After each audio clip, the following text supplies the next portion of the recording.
Be useful. Make every day count. Here's what I don't want to do. I don't want to get lazy. I don't want to be walking around in my pajamas and my house coat at 10 o'clock in the morning. I don't want to be sitting in front of a computer monitor for 8 hours a day and not seeing the sunshine or getting exercise or meeting people. I mean, this hermit life that one can slip into. I don't know if you've noticed, but since the pandemic, my life has I'm often very kind of cloistered and solitary. It's not killing me, but it's dulling me in ways that I lament, I think. This is a question from Stan. It came in on October 18th. He asks, what does Glenn plan to do after he retires from teaching at Brown? God, Stan, you'd have to ask that, would you?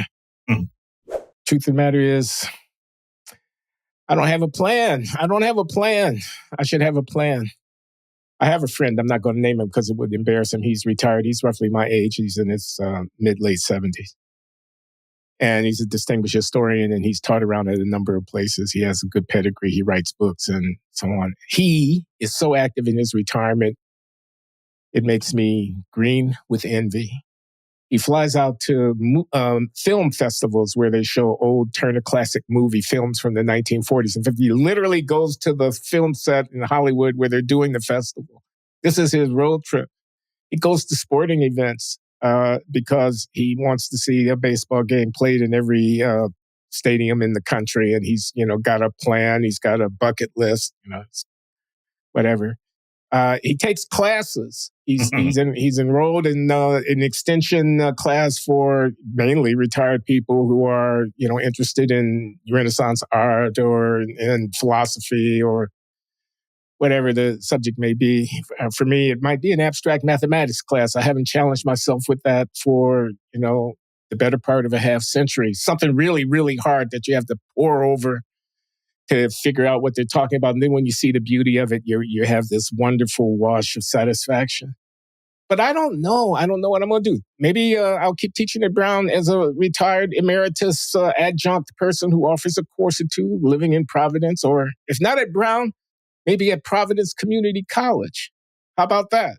I have a mentor from my days when I was in graduate school, late economist Richard Eckhouse is his name, a wonderful, sweet man. He was an advisor to me, not so much on my dissertation, but on my life. I could go into his office, close the door, and tell him, I'm doing this and that. And he would, as it were, put his arm around me and give me wise counsel. Dick Eckhouse, and he retired. MIT had, and I don't know if they still have, the informal rule that when you reach 70 years of age, you stepped aside, gave up your corner office, and took emeritus status so as to make room for the younger, still research active faculty coming along. Richard became, for $1 a year, an informal advisor to the president of the Roxbury Community College. And in that role, he organized seminars, in one of which he invited me to come over and talk about my work on race and inequality. And I got to meet the people who were teaching the students and some of the students and some of the administrator at Roxbury Community College with whom Richard had made fast friends. He was a very useful, informal, political and academic advisor to someone who was doing a very difficult job dealing with unions and students and curriculum conflicts and community issues and budgetary things and the politics of the city. And, he made himself useful. So can I see myself doing something like that? Yeah, maybe. I mean, there's another route. You put your feet up, you travel with your lovely wife around the world, you have some good meals, you read some books that, you don't have to read, but you just want to. I don't know. I need a plan. By the way, anybody who's got suggestions that they'd like to write in the comments, I'm happy to entertain them. But I need a plan. I guess I need a plan.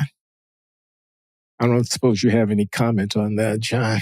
Everything that you described, except going to the sporting events, sounds great to me. I would like to combine all those things. I would go to a film festival. I would be even more likely to go to one if they were showing movies I hadn't seen from the 40s. The food sounds good. Yep, all of that. That would work. Yeah, I think you should do all those things. All right, John. Or Glenn, write a big big book about something. That too. A big book. Oh, yeah. Have the ambition to take on a project, the consequence of which would be the writing of a big book. I mean, you don't just write a book, you take up something.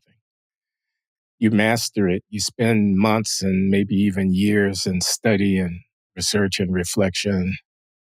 You make a project out of it. And I don't know. I mean, do I have any ideas? Maybe. I don't know. You need something. You need novelty. Am I willing to risk failure at such a thing? Would I keep it a secret until I was well along and then announce to the world, this is what I'm doing because now I think I really have something to say? I mean, I ask myself this in the memoir, Late Admissions, Confessions of a Black Conservative, my book, which you can buy wherever you buy books. I mean, I asked myself this question earlier in my life about, when I had arrived at Harvard and as a young tenured professor and was kind of in the early peak of my research productivity, less than 10 years out of graduate school, producing articles left and right. Did I have anything to say? Did I have important questions to work on that warranted being professor at Harvard? And I wasn't sure the answer was yes. And I reflect on that kind of insecurity and self-doubt and the corrupting influence of it and so on, and the role that my racial identity played in my own particular situation. But I'm way past that now. That was early 1980s. That was almost a half century ago. So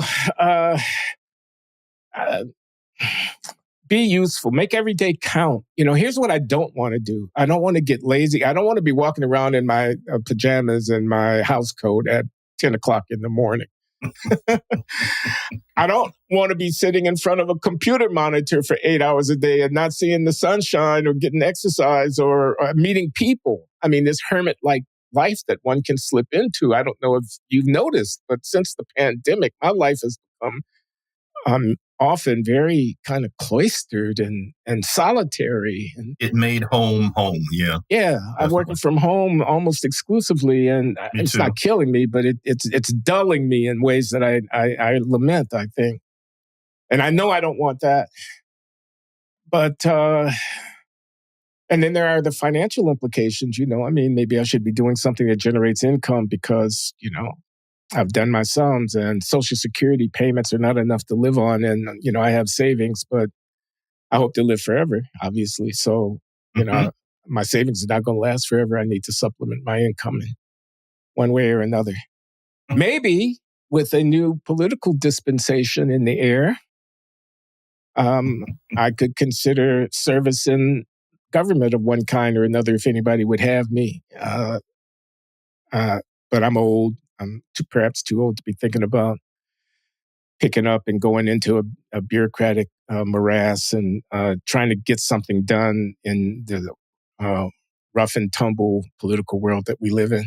I'm open to being solicited for advice from one person or another. Maybe I'll serve on this or that commission appointed to lend the benefit of my experience and expertise to reflections on some of the important questions in front of us. I don't know. I'm open to suggestions.